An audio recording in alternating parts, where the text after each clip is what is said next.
أعوذ بالله من الشيطان الرجيم بسم الله الرحمن الرحيم اللهم صل على محمد وعلى آل محمد كما صليت على إبراهيم وعلى آل إبراهيم وبارك على محمد وعلى آل محمد كما باركت على إبراهيم وعلى آل إبراهيم في العالمين إنك حميد مجيد ثم أما بعد. What I want to discuss here in this video, a guy named Smart Peasant, who I've been answering some of his other questions, has asked me why I believe in an afterlife. And he also asked me in another section or in another instance, why do I believe in Islam, or why did I become Muslim, something to that effect. And so this video is not a response to him so much as he's the inspiration behind it. I thought I would answer, why do I believe in Islam, why did I become Muslim. I've been Muslim for about 10 years, going on 11, which makes me feel really old. Wow. Okay, so I have a list of points here on a little piece of paper in front of me that you're not allowed to see. Well, you can see it, but not quick enough to read it. Ha! Okay. Anyway, so I want to go through this list, and this may take more than one video because of that stupid 10-minute time thing on YouTube, which makes me want to punch everyone in their face. But anyway, I'm going to go through this list of points that I want to make, and you can just watch all of them. And ha ha ha. I don't have to. Okay. Setting standards is the first point I want to make. And that's the name of this little point here. Setting standards. Okay. And this is a squeaky chair. Do you like it? Alright. Gustave Flaubert, who was and I hope I pronounced that right, because it's spelled Gustave Flaubert. And you know, with those weird French-ish names, it's like, that would mean Flaubert, Flaubert, Flau. Anyway, he's a historian and a philosopher. And one of the most famous things he's ever said, and people have been emulating him in saying this to this day, is that epiphany, so-called, that he had, there is no truth. And that is really unacceptable, and logicians and so on have torn that statement apart and debunked it because it's illogical. It's a statement that has no meaning because it's not self-consistent. Okay? And what I mean by that is the fallacy here in this philosophy can be exposed very easily. Because if someone comes along and they're all like, hey, there is no truth. That's what I think about what you believe. You can expose them and the illogical nature that they're espousing, or the illogical view that they're espousing, by simply asking them, are you sure? Right? Because if they say yes, then they have affirmed that there is at least one truth, that there is no truth. Right? And if they say no, then we have to ask them, why are you insisting that something is true that you're not even sure if it's true or not? Right? So that exposes the illogical belief that they have. There is no truth. The point is that the reason that statement doesn't work is really, I feel, a matter of divine providence. Because we have to have a standard of truth. We have to believe that something is true. Alright? It's not sufficient to say nothing is true or there is no truth. That doesn't work. It's illogical and it's very silly, and no person with a brain should accept that.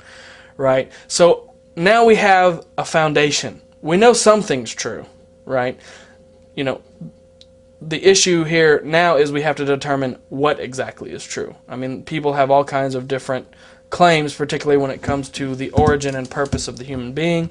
You have atheists, agnostics, Christians, Jews, Muslims, Mormons, Hindus, you name it. Right? So then our next job is to examine the facts. We have to look at, what does each one of these believe? And I would really be very careful here, because what you have to do is you have to eliminate certain things from the beginning, right? For example, if something is a group of people that is not interested in converting you, right? It's a tribal or racial thing, then it can be immediately eliminated from the list of possible truths about the origin of man. The reason for that is because it does not make any sense that God created people and only wants a specific, very small race or tribe to be guided. Because why would God create people if he did not want to be known by them? And that is, I mean, that's the purpose behind creating something, right? Something that's living and sentient anyway, that God created to be known. So it doesn't make any sense that he would therefore give just the message to like 5 people over here, right, and don't tell anybody about it. So I mean, it's highly unlikely that that is the case.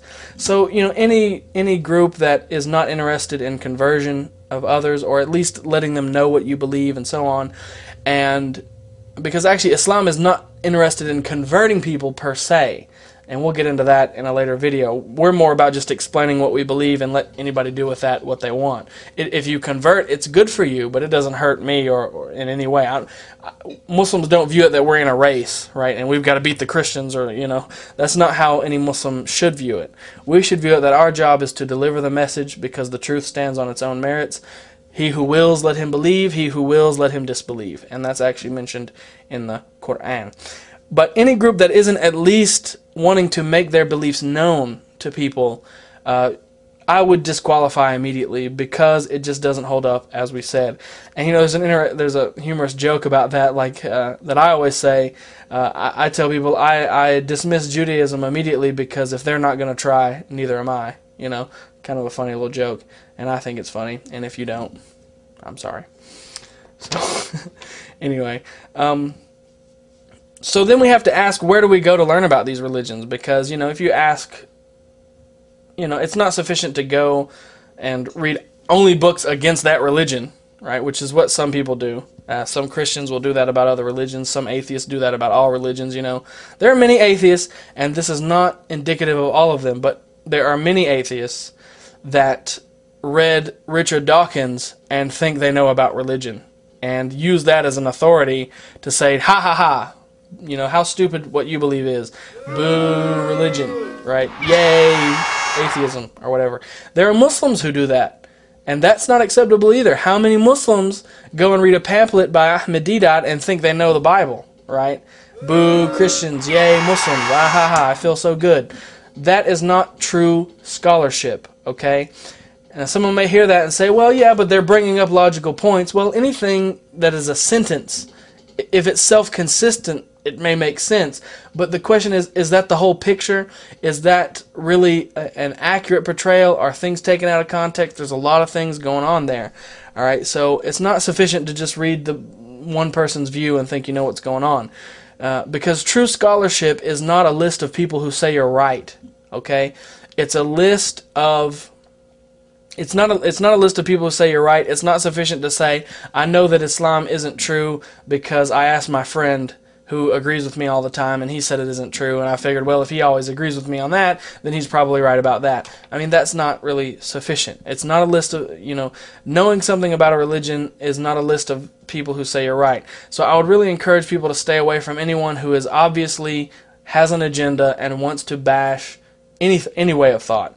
At least for your first introduction. We should study things from an objective standpoint, ask questions, be legitimate, you know, because it's not honest to go into a court hearing, you know, and the judge says, the man before me is guilty and I want to see all the evidence that supports that, right? I mean, how is that fair? It's not fair. And such a judge would be fired and considered dishonest immediately, right? So, you know, we hear the facts, we make up our minds, we study things from different viewpoints, and we take everything into consideration.